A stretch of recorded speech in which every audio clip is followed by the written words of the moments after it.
Happy new year. আজকে হচ্ছে 1 জানুয়ারি 2026। সন্ধ্যাবেলায় বেরিয়েছিলাম কিছু কেনাকাটা করার জন্য।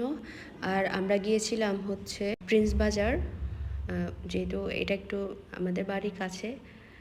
আর ওখান থেকে কিছু কেনাকাটা দরকার ছিল, যেমন হচ্ছে আমাদের মান্থলি যেগুলা বাজার করতে হয়, গ্রোসারি জিনিস, মানে সেগুলা।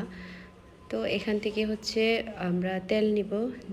এরপর আরও কিছু কেনাকাটা করার পরে আমরা হচ্ছে বেরিয়ে গিয়েছিলাম ওখান থেকে। তারপরে একটা অটো দিয়ে আমরা বাড়ি চলে এসেছি। এই যে আমাদের বাজার সদাই জানুয়ারির 1 তারিখে বাজার করেছি আমরা প্রচুর। পরে এই যে একটু শর্ট করে ভিডিও নিলাম। এই যে এখন আমরা অটোতে করে চলে যাব। আর বাইরে কি ঠান্ডা, কুয়াশা। সন্ধ্যাবেলা তো মানে অনেক বেশি বাতাস বাইরে গেলে, আর রিক্সায় উঠলে তো বলার বাইরে, মানে এত বাতাস মনে হয় কি কানের উপর দিয়ে সব কিছু চলে যাচ্ছে। তো এই যে আমরা দুজনে গিয়েছিলাম, আর আমি গিয়েছিলাম মাস্ক পরে। কি যে ঠান্ডা! কি কি কিনলাম আপনাদেরকে দেখিয়ে দিতে। যে এগুলো এখন আবার বাসায় করতে হবে, পরিষ্কার করতে হবে। তো আমার ছোটো ভাই বাসা ছিল, ওকে বলছিলাম কি ভাইয়া একটু পরিষ্কার করে দিও, ও একটু কাটাকাটি করে দিও, আমি তো পারবো না, তুমি যদি এটা করো আমি হচ্ছে রান্নাটা ওই পাশে সেরে নিব, আর তুমি জাস্ট এগুলো একটু কেটে রেখে দাও, আমি জাস্ট সব ধুয়ে ধুয়ে আমি ফ্রিজে রেখে দিব। তো এই যে আর হচ্ছে এই যে তেলের বোতল যেটা কিনে এনেছিলাম। তারপর হচ্ছে কিছু বাজার ছিল, আর তেমন একটা বাজার করিনি, জাস্ট হচ্ছে মাছ মাংস যেগুলো নেওয়ার ওগুলো নিয়ে এসেছি আর কি। দেখি এই প্যাকেটের মধ্যে কি আছে, আপনাদেরকে বের করে দেখায়। এই যে একটা বিস্কিট, কুকিজ আমার হাজব্যান্ডের পছন্দের আর কি, আমি আবার ওগুলো একটু কম খাই। তারপর একটা পেস্ট নিয়ে এসেছি। তারপর হচ্ছে ম্যাগি, 12 প্যাকেটের ম্যাগি মশলা, যেটা মাঝে মধ্যে খাওয়া হয় আর কি ছুটির দিনে বা আমি যদি একা থাকি। আর একটা হচ্ছে ফ্লোর ক্লিনার নিয়ে আসছি সেফনিলের, এটা স্মেলটা খুব ভালো লাগে আমার কাছে। তো ফ্লোর পরিষ্কার করতে এটা খুব প্রয়োজনীয় আর কি। তো এই যে দেখি কিচেনে অবস্থা আমার, দেখেন সব এলোমেলো হয়ে আছে। ছোটো ভাইকে বলেছিলাম তুমি এগুলো একটু কেটে কুটে দিও, আমি ধুয়ে ধুয়ে সব ফ্রিজে রেখে দেব। আর এই ফাঁকে হচ্ছে আমি ভাজি বসিয়ে দিয়েছিলাম, যেহেতু আসার সাথে সাথে হচ্ছে এই কাজটা আগে করতে হবে, যেহেতু প্রায় 9টা 10টা বেজে গেছে। আর আমরা বাসা থেকে বের হয়েছিলাম প্রায় 8:30টার দিকে, সেই জন্য। আর আসতেও আমাদের একটু দেরি হয়ে গেছে আর কি বাইরে থেকে। তো ফাঁকে আমি ভাজি বসিয়ে দিয়েছিলাম, ভাতও বসিয়ে দিয়েছিলাম। তো ছোটো ভাইয়ের মধ্যে হচ্ছে আমি রান্না করতে করতে ও এই ফাঁকে হচ্ছে সব মাছ মাংস কেটে রেখে গেছি এখানে। আর আমি এখন জাস্ট একটু ধুয়ে নিব এগুলা। আর বক্সও নিয়ে এসেছি স্টোর রুম থেকে। প্রথমে হচ্ছে আমি মাংসটা বের করব, আর এখান থেকে আমি দেখি সব আলাদা করে রেখে দিব 2টা বক্সে। আর আজকে একটু বেশি লেট হয়ে গেল, তো তেমন আর ভাগ করবো না, জাস্ট 2 ভাগ করে আমি হচ্ছে রেখে দিব আর কি বক্সে। আর আমি কিন্তু এই মাংস তো একদমই পানি দিয়ে ধুয়ে ফেলি নাই, আমি জাস্ট হচ্ছে বলছিলাম তুমি জাস্ট কেটে রেখে দিও এখানে, কারণ মাংস যদি ধুয়ে রেখে দেওয়া হয় তখন আর পরে মাংসের স্বাদ থাকে না।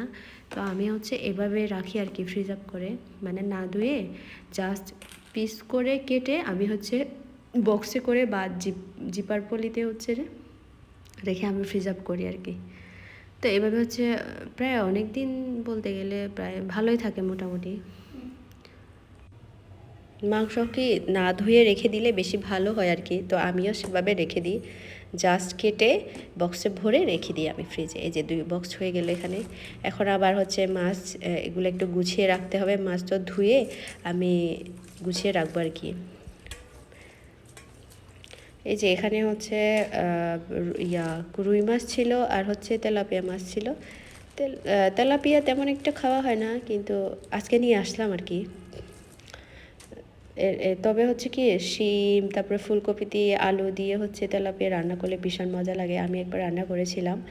তো আর নর্মালি হচ্ছে ভাজি করে খেতেও ভালো লাগে।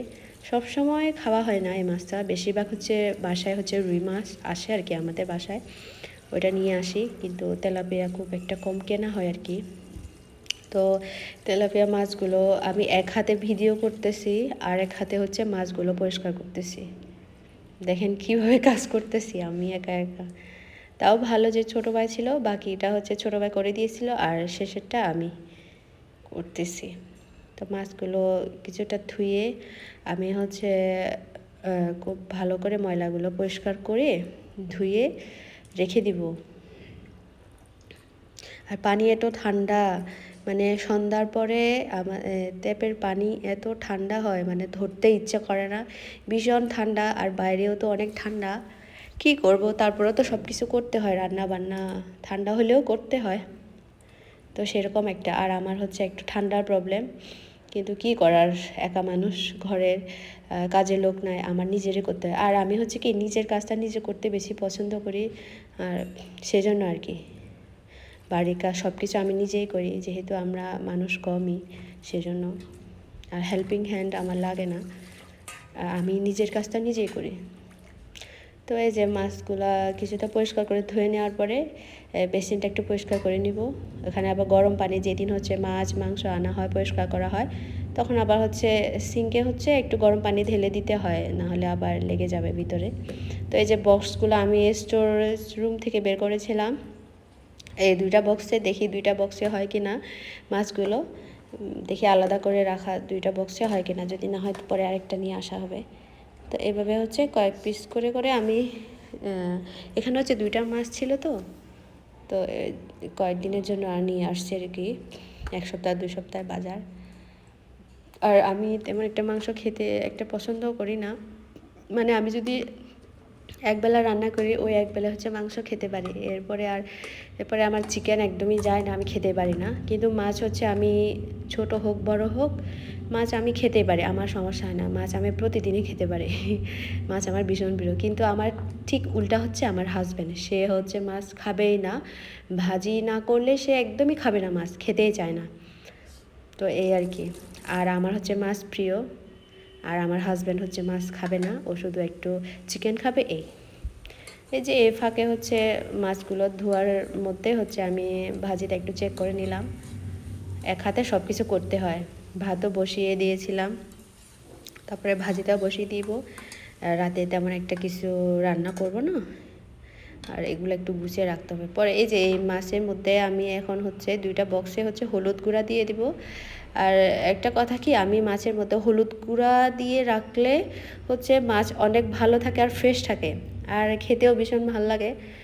আমি হচ্ছে সবসময় মাছ এভাবে ধুয়ে এই যে বক্সে করে তারপরে হলুদ দিয়ে খুব ভালো করে মাখিয়ে বক্সে করে রেখে দিই, ফ্রিজ আপ করি আর কি।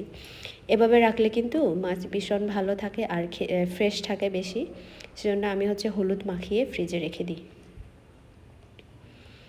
এভাবে হচ্ছে খুব ভালো করে সব পিছে হচ্ছে আমি হলুদ মাখিয়ে নিব, এভাবে আস্তে আস্তে সব মাছের মাখিয়ে রাখবো। আর পানি ধরার পরে এত ঠান্ডা লাগছে আমার হাতে, মানে হাত একদম অবশ হয়ে আছে আমার এখন, খুব ঠান্ডা, পানি এত ঠান্ডা। আর শীতকালে এই একটা বিরক্তিকর কাজ আমার, মানে রান্নাঘরে এসে পানি ধরা, এটা করা সেটা করা, বাসন ধোয়া, সব কিছু করা।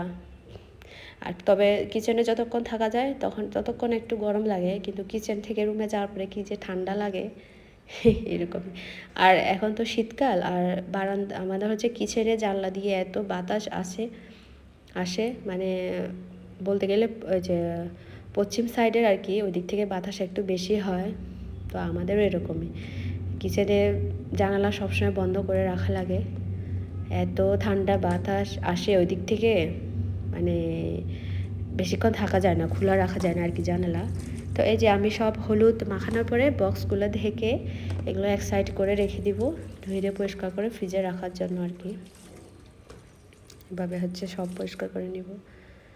তাও আজকে ছোটো ভাই ছিল দেখে খুব মানে তাড়াতাড়ি চটজলদি গুছানো হয়ে গেছে আজকে আমার, না হলে আমি একা হলে পারতামই না রান্না করব নাকি এগুলো গুছিয়ে রাখবো এরকম। তবে আমার হাজব্যান্ড হেল্প করতো, ছোটো ভাই ছিল বলে, আর ও আর কিচেনে আসেনি আজকে। তো এই যে এখন হচ্ছে রুই মাছটা আবার বের করলাম, এখন রুই মাছ ধোয়ার পালা।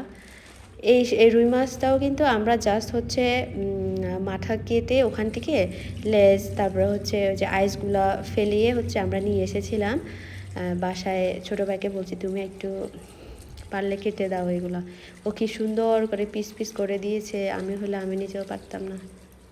ও শিখে নাই, কিন্তু বাড়িতে গেলে হচ্ছে কি ও এগুলা করে, ছেলে মানুষ তো। এর চাইতে আমার হাজব্যান্ড কিচ্ছু পারে না। মানে আমার ছোটো ভাই যতটুকু পারে, আমার হাজব্যান্ড তো এগুলো কীভাবে পিস করতে হয়, কোন সাইজের করতে হয়, ও কিছুই পারে না। এই হলো অবস্থা। এই যে এখন এই সব পিসগুলো, আর পানি একটু ঠান্ডা, এই সব পিসগুলা একটু ধুয়ে টুয়ে পরিষ্কার করে রেখে দিব। এগুলা আর আলাদা রাখবো না, একটা বক্সে করে রেখে দিয়েছিলাম। এই যে পরে ব্লগে আবার কথা হবে।